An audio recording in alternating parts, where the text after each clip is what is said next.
और कर्म कांड में 80,000 मंत्र हैं और उपासना कांड में 16,000 मंत्र हैं। कर्म कांड में 80,000 मंत्र हैं। हमारे 4 वेद हैं और 4 वर्ण हैं। कौन से 4 वर्ण? लेकिन ये चारों वर्ण जो है ना, ये अपनी सीमाओं का उल्लंघन कर जाएंगे।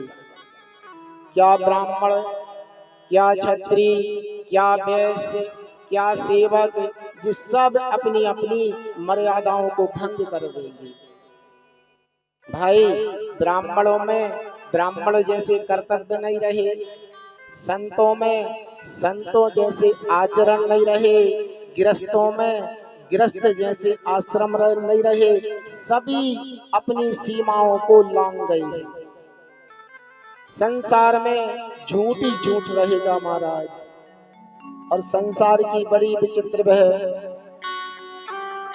संसार में जितने साधु संत महात्मा है ना, वो धनी हो जाएंगे, महल बन जाएंगे, अटारी बन जाएंगी 4-4, 5-5 मंजिल की। और जो गरीब रहेंगे, ग्रस्त रहेंगे ना, वे त्रस्त रहेंगे, परेशान हो जाएंगे, दरिद्र हो जाएंगे। इसी भाव को तो हमारे बाबा गोस्वामी तुलसीदास जी लिखते हैं ना, क्या कहते हैं? बहु राम सवारी धाम जति, विद्या हरि लीला रही वीरती। बहु राम सवारी धाम जति, विद्या हरि लीला रही वीरती। तपसी धनवंत दरिद्र ग्रही, तपसी धनवंत दरिद्र ग्रही। कलि को तुमका देना जात कही।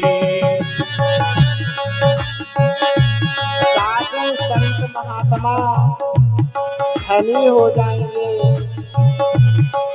और जो ग्रस्त रहेंगे ना, वो दरिद्र हो जाएंगे। और ग्रस्त मालूम क्या करेगा? जो कुलवती सती जो 7-5 वचन लेके आएंगे ना, उस पत्नी का परित्याग कर देंगे और घर में लाके दासी को रख लेंगे। कुलवती निकारही नारी सती, कुलवती निकारही नारी सती। ग्रहया नहीं चेरी निवेर गति, सुत मानहु मात पिता तब लो। सुत माने मात पिता तब लो, अवलालन दीख नहीं जब रो। फिर क्या होगा महाराज? बोले माता पिता बुरे लगने लगेंगे। माता पिता जो है ना, वो बुरे हो जाएंगे। घर में जब दुल्हन आएगी तो माता पिता की खटिया खेत में पहुंच जाएगी। फिर क्या प्यारी लगने लगेगी? फिर उनको ससुराल प्यारी लगने लगेगी।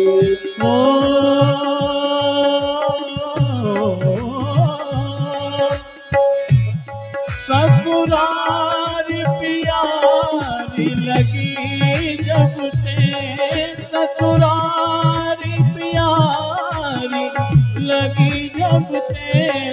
रिपुरूप कुटुंब भरे तब से, रिपुरूप कुटुंब भरे तब से। द्रव पाप परायण धर्म नहीं, द्रव पाप परायण धर्म नहीं। कर दंड विडंब बजाने चाहिए।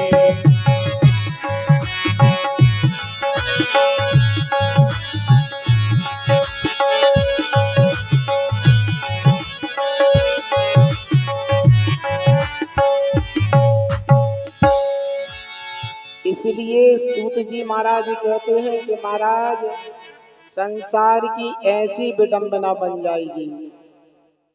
शौनकादि ऋषियों ने कहा महाराज आप तो कोई सरल से सरल साध्य बताओ, साधन बताओ, उपाय बताओ जो मानव कर सके, ऐसा कोई उपाय बताओ। तब सूत जी महाराज कहते हैं साधु पृष्ठम साधवो, हे साधु तुमने बड़ा सुंदर प्रश्न किया है। त्रिलोक हितकारकम, हे साधु तुमने जो प्रश्न किया है इसमें संसार की भलाई होगी, इसलिए आपको सार सार की बात ही बताऊंगा। सूत जी महाराज कहते हैं कि ऋषियों एक बार 6 कुल के ऋषियों में विडंबना मच गई, हाहाकार मच गया कि सबसे श्रेष्ठ कौन है। और 6 कुल के ऋषि श्री सनत, सनंदन, सनातन और सनत कुमार, ये 4 भैया हैं, इनके पास में पहुंचे और इनसे प्रश्न किया महाराज कि परम साध्य क्या है। तब सूत जी महाराज एवं सनकादि ऋषियों ने कहा कि महाराज परम साध्य तो शिव मात्र एक ही है, वो है शिव पुराण। जो आदमी, जो व्यक्ति, जो प्राणी शिव पुराण की कथा श्रवण कर लेगा उसने समझ लो मानव जीवन अपना सफल बना लिया। तो बोले महाराज कैसे करें, आप इसकी सारी विधि बताओ। सूत जी महाराज कहने लगे ऋषियों शिव पुराण की पूरी विधि, कैलाश संहिता की पूरी विधि सिर्फ मात्र शिव ही जानते हैं, और शिव से आधा वेदव्यास जी जानते हैं और वेदव्यास जी से आधा श्री सूत जी महाराज जानते हैं, और उनसे कम श्री रोमहर्षण जी महाराज समझते हैं, और रोमहर्षण महाराज जी से कम उग्रश्रवा जी समझते हैं। इसलिए महाराज परम साध्य बताओ, भगवान शिव की ज्योतिर्लिंग की प्राप्ति कैसे भई। तब सुखदेव जी कहते हैं कि महाराज एक बार की बात है, भगवान भोलेनाथ क्षीर सागर जो है ना, क्षीर सागर में एक बार भगवान भोलेनाथ ने नारायण को प्रेरणा दी, और भगवान नारायण की क्षीर सागर है ससुराल। और आप देखना शांताकारं भुजंगशयनं पद्मनाभं सुरेश्वरम्।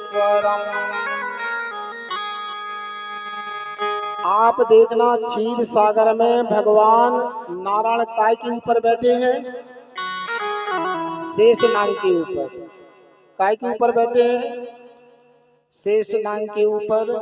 और उनकी पत्नी लक्ष्मी जी कहाँ बैठी हैं,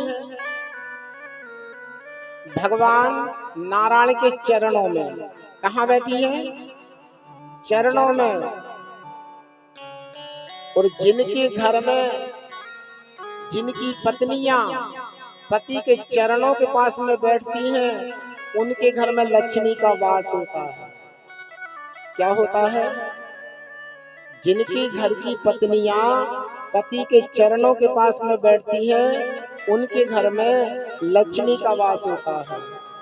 लेकिन आज की पत्नी कहाँ बैठ रही है, मूड पे मत समझ लेना, सिर खुजारा है हमारा, तुम लोग समझो कि पंडित जी कह रहे हैं मूड पे। पति देवता अगर लेटा भी है तो पत्नी को कहाँ बैठना चाहिए, तकिया के पास में नहीं, चरणों के पास में। पैरों के पास में बैठना चाहिए, कभी स्त्री जाति को पति के तकिया के पास में नहीं बैठना चाहिए। आज भगवान नारायण क्षीर सागर में बैठे हुए हैं और उसी समय ब्रह्मा जी का आगमन हो गया। और जैसे ही ब्रह्मा जी का आगमन हुआ, भगवान नारायण बैठे हैं, लक्ष्मी जी बैठे हैं, चरण दबा रही, पार्षद हवा कर रहे हैं, अप्सराएं गीत गा रही हैं। उसी समय ब्रह्मा जी का आगमन हो गया। और जैसे ही ब्रह्मा जी का आगमन हुआ तो ब्रह्मा जी ने कहा, अरे पुत्र, तुम हमको देख के खड़े नहीं हो रहे, खड़े हो जाओ, देख नहीं रहे, तुम्हारे पिताजी आए हैं। भगवान ने कहा, अच्छा तुम हमारे पिताजी? हाँ। बोले, हम तुम्हारे पिताजी? नारायण ने कहा, ना, भूलो मत, हम तुम्हारे पिताजी। अब यहाँ विवाद छिड़ गया। ब्रह्मा जी कहते हैं हम तुम्हारे पिताजी और नारायण कहते हैं हम तुम्हारे पिताजी। नारायण ने कहा, ब्रह्मा जी भूल गए, अरे हमारी नाभि से कमल की उत्पत्ति भई थी, उस कमल से तुम्हारी उत्पत्ति भई, हम तुम्हारे पिताजी। ये कथा जो है एक मानव जीवन को संदेश देती है। और ये कथा नंदीश्वर भगवान सनत कुमारों को ये कथा श्रवण करा रहे हैं। और जिस शिवलिंग की हम लोग उपासना करते हैं, जिस शिवलिंग की हम लोग पूजन पाठ करते हैं, उस आदि शिवलिंग की उत्पत्ति की ये कथा यहाँ से नंदी महाराज सनत कुमारों को बताते हैं। महाराज उतुष्टो वस्त आगमनः, देखो हम आए हैं। ब्रह्मा जी कह रहे, उठो बेटा उठो। इस बात पे महाराज नारायण और ब्रह्मा जी में युद्ध छिड़ गया।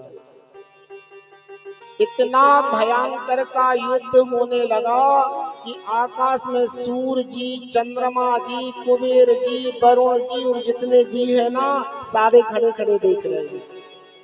ब्रह्मा जी का युद्ध और भगवान नारायण का युद्ध। वे कहते हम तुम्हारे पिताजी, ब्रह्मा जी कहते हम तुम्हारे पिताजी। इस बात पे से दोनों के बीच में युद्ध चल रहा है। युद्ध करते करते करते दोनों भगवान नारायण ने और ब्रह्मा जी ने महाराज पशुपति नाथ शस्त्र का प्रयोग कर लिया। और जैसे ही महाराज इन अस्त्रों का प्रयोग किया है, ये महानाशक अस्त्र है। और जैसे ही प्रयोग किया है, यहाँ महाराज सारे देवता घबराने लगे। और सारे जब देवता घबराने लगे, मन में विचार किया, अगर दोनों ने इन अस्त्रों का अगर प्रयोग कर दिया तो संसार में प्रलय आ जाएगा। जैसे ब्रह्म अस्त्र का कोई तोड़ नहीं होता, इसी प्रकार इन अस्त्रों का भी कोई तोड़ नहीं होता।